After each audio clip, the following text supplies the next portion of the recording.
কাজটি ডিসেম্বরে যদি শেষ হয় সম্পূর্ণ হবে না। সেকেন্ড ফেজ দিয়ে আমাদের জনসুবিধা, যেটা দীর্ঘদিনের গৌর দাবি,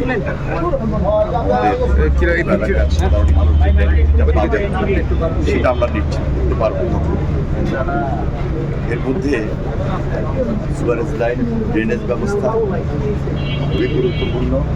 আরেকদিকে আমাদের মন্ত্রণালয়ের পাশাপাশি স্থানীয় সরকার মন্ত্রণালয় এই ব্যাপারে সমন্বয় করে আমরা এই সুবিধাগুলো দেওয়ার চেষ্টা করব।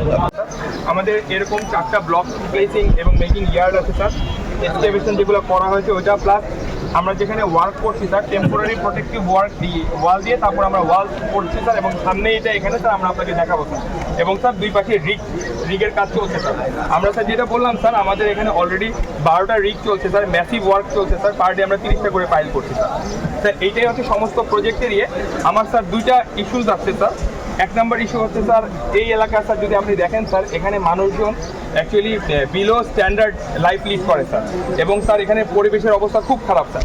এখানে স্যার যেই উদ্দেশ্যে আমাদের সুপারটা খালটা করা হয়েছে স্যার, এটার ওয়ান অফ দ্য মেইন উদ্দেশ্য হচ্ছে স্যার, এখানে হচ্ছে স্যার জিডিপি ইনক্রিজ করে, জিডিপি 3টা ওয়েতে ইনক্রিজ করা যাবে স্যার। একটা হচ্ছে হেলথ, যদি এখানে লোকাল মানুষজনের হেলথের ব্যবস্থার উন্নয়ন করা যায়।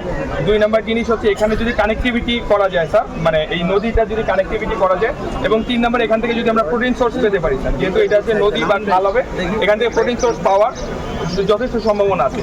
এই ক্ষেত্রে আমাদের 2টা বাইন্ডিংস আছে। এক নম্বর হচ্ছে স্যার, এই যে বিল্ডিংগুলো স্যার, এখানে কোনো সুয়ারেজ সিস্টেম নাই, কোনো সুয়ারেজ সিস্টেম নাই স্যার। টোটাল পানি এবং সুয়ারেজ লাইন হচ্ছে স্যার আমাদের খালে এসে পড়ে স্যার, এবং এই জন্যই পানিটা দূষিত হয় এবং ময়লা হয়ে যায়, এবং এখানের এনভায়রনমেন্টটা অনেক দূষিত হয়ে যায়। সেক্ষেত্রে স্যার আমাদের যেটা করা যেতে পারে, যদি স্যার আমাদের পক্ষ থেকে, যেহেতু আমরা এখানে কাজ করছি আপনাদের কাছে যদি লোকাল লোকজনের উন্নত করা যেতে পারে, আমরা যদি এখানে সেপারেট ড্রেনেজ সিস্টেম করতে পারি, লাইক আদার সিটি কর্পোরেশন, এটা আমরা এটা নিয়ে ওয়ার্ক করেছিলাম স্যার।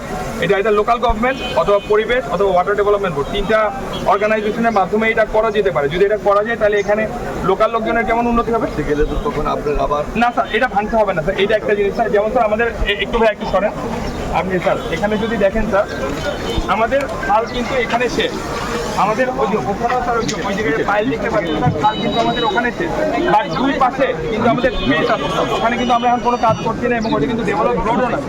তো ওখানে যদি আমরা ড্রেনেজ সিস্টেম করতে পারি অথবা পাইপ বসিয়ে স্যার সুয়ারেজ ট্রান্সপোর্ট করতে পারি, সেক্ষেত্রে আমাদের এই জায়গাটা ক্লিন হয়ে যাবে। ক্লিন হলে স্যার এখানে হেলথ বেনিফিট আসবে স্যার। এবং 2 নম্বরই হচ্ছে স্যার ব্রিজ স্যার, এখানে ব্রিজ রাইট স্যার, সবগুলো এরকম এখানে প্রায় 25টা ব্রিজ আছে। রাইট স্যার, রাইট স্যার, এটাই বলতে চাচ্ছিলাম স্যার।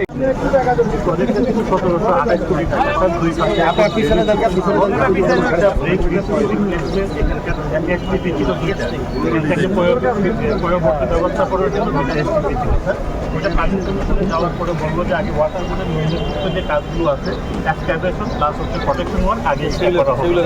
সেটার বেসিস হচ্ছে ফার্স্টে যেটা যেটা ওই প্রকল্পটা আমরা হাতে নিয়েছি। তবে স্যার এই এলাকার যাতায়াত ব্যবস্থা এবং যেটা বলেন স্যার, এলাকার পড়াশোনার ব্যবস্থা উন্নয়ন করতে হলে ওই কাজগুলো ওটা জরুরি স্যার। তবে স্যার একটা জিনিস রেডি করতে পারি, that will increase the value of the project, যে লোকজন বুঝতে পারবে। কারণ sir seeing is believing sir, আমি যতক্ষণ পর্যন্ত দেখবো না ততক্ষণ পর্যন্ত আমি কিন্তু স্যার এটা যে ইউটিলিটিটা কি হতে পারে স্যার, সেটা আমরা বুঝবো না স্যার। তো এরকম যদি কোনো ব্যবস্থা করা যেতে পারে স্যার, সেটা হচ্ছে মানে আমাদের আপনার কাছে রিকোয়েস্ট স্যার।